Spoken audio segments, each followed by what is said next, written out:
Hello' friends, আজি মই আপোনালোকৰ মাজলৈ এটা ৰেচিপি লৈ আহিছোঁ। সেই ৰেচিপিটো হৈছে কল পিঠা। কল পিঠা বনাওঁতে প্ৰথমতে মই দুটা কল লৈছিলোঁ। সেই দুটা কল মিক্সিত সৰু সৰুকৈ কাটি লৈ ফেটি লৈছিলোঁ। খাবলৈ খুব সোৱাদ হয়, আপোনালোকে বনাই চাব পাৰে। আবেলি সময়ত সময় অতিবাহিত কৰিবলৈ বনাব পাৰে। এতিয়া যিহেতু লকডাউন চলি আছে, কিছুমান কাম কৰিও ভাল লাগে। মই কলখিনি এতিয়া ফেটি ল'লোঁ। সুন্দৰকৈ ফেটা হৈছে।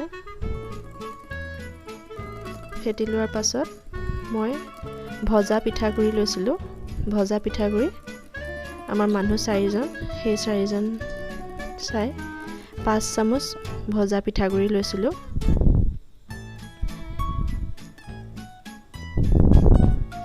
এই ভজা পিঠাগুড়িখিনিৰ ওপৰত মই যে কলখিনি ফেটিছিলোঁ, সেই ফেটা কলখিনি দি দিছিলোঁ। কলখিনি দিছিলোঁ। মিক্সিত দিলে সুন্দৰকৈ ফেটা হয়। এতিয়া মই কলখিনি পিঠাগুড়িখিনিৰ ওপৰত অলপমান গাখীৰ দিলোঁ। গাখীৰ বেছি নালাগে, কাৰণ মই পিঠাগুড়ি অনুপাতে গাখীৰখিনি দিছিলোঁ। আৰু সোৱাদৰ কাৰণে অলপমান বাটাৰ দিছিলোঁ। বাটাৰ পৰিমাণটো নিজৰ অনুপাতে দিব পাৰিব। আৰু ইয়াৰ পৰিৱৰ্তে গৰু ঘিউ ব্যৱহাৰ কৰিব পাৰে। গৰু ঘিউটো খুব সুন্দৰ এটা গোন্ধ থাকে আৰু খায়ো ভাল লাগে। আৰু কলৰ সোৱাদৰ উপৰিও অলপমান বেছি সোৱাদ হ'বৰ কাৰণে মই অলপ বেছি নহয় গুড় দিছিলোঁ। গুড়খিনি ভালকৈ সানি দিছোঁ পুনৰবাৰ। আৰু আটাগুৰি মঠাৰ দৰে মঠিব লাগিব। মই বৰ্তমান মঠি মোৰ হৈ গৈছে। আৰু মঠাৰ পিছত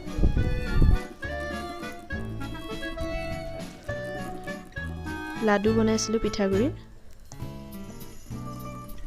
পিঠাগুড়িখিনি লাডু বনাই লৈছিলোঁ মই।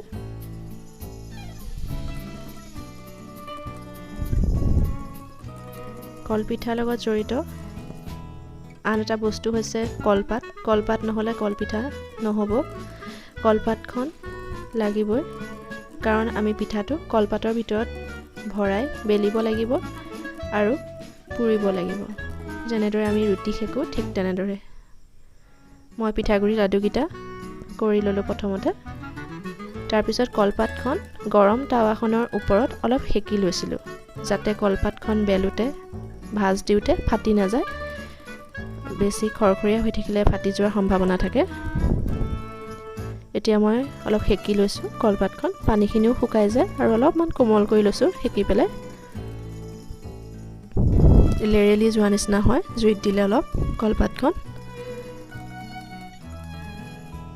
কলপাতখন হৈ গ'ল। এতিয়া মই পিঠাগুড়ি লাড়ুটো কলপাতখনৰ মাজত দি দুভাগ কৰি বেলি লৈছোঁ।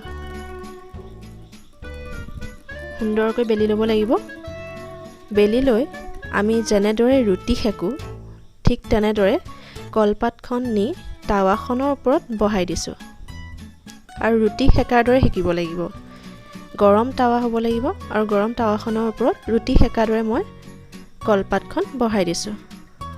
আৰু কলপাতখনৰ মাজত যেতিয়া পিঠাটো ভৰাই দিছোঁ, পিঠাটো হৈছে নাই সেইটো আমি অনুমান কৰিবলৈ হ'লে কলৰ এটা আঠা থাকে। সেই আঠাটো পিঠাটো হোৱা মাত্ৰে আঠাটো লাহে লাহে নাইকিয়া হৈ পিঠাটো হ'ব।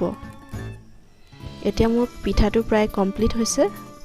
এতিয়া মই হৈছে বুলি নিজে অনুমান কৰিছোঁ, কাৰণ কলপাতখনৰ পৰা সেই আঠাটো এৰাই গৈছে।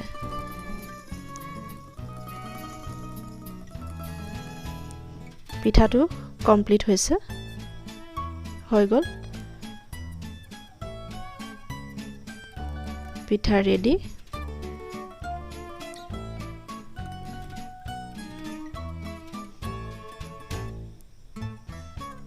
মই আপোনালোকক আগতেই কৈছোঁ যে মানুহৰ 4জন, সেই অনুপাতে মই পিঠা বনাইছোঁ। পিঠাটো ৰেডি হৈছে। আৰু সেই পিঠাটো আমি গাখীৰৰ লগত পৰিৱেশন কৰিব লাগিব। গাখীৰ দি দিলে পিঠাটো খাবলৈ খুবেই সুন্দৰ হয়।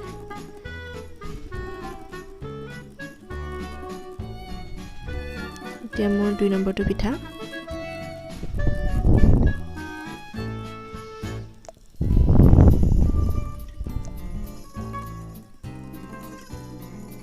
অলপমান ভাজ কৰি দিছোঁ যাতে সহজতে ঠাণ্ডা হৈ নাযায়। আৰু এনেকৈ আমি সজাবও পাৰোঁ, দেখিবলৈও ভাল লাগে।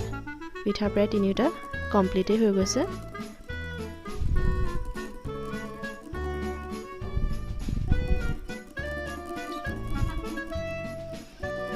পিঠাখিনি পুৰি প্ৰায় হৈছেগৈ। আৰু এটা পিঠা বনাই হৈ গ'ল। আৰু সেয়া পিঠা সাজু হ'ল। আৰু এই পিঠাখিনি আমি গাখীৰৰ লগত পৰিৱেশন কৰিম। যদি আপোনাৰ মই বনোৱা ৰেচিপিটো ভাল লাগে তেতিয়াহ'লে আপোনালোকে লাইক কৰিব, কমেণ্ট কৰিব আৰু ছাবস্ক্ৰাইব কৰিব। ভিডিঅ'টো চোৱাৰ বাবে ধন্যবাদ।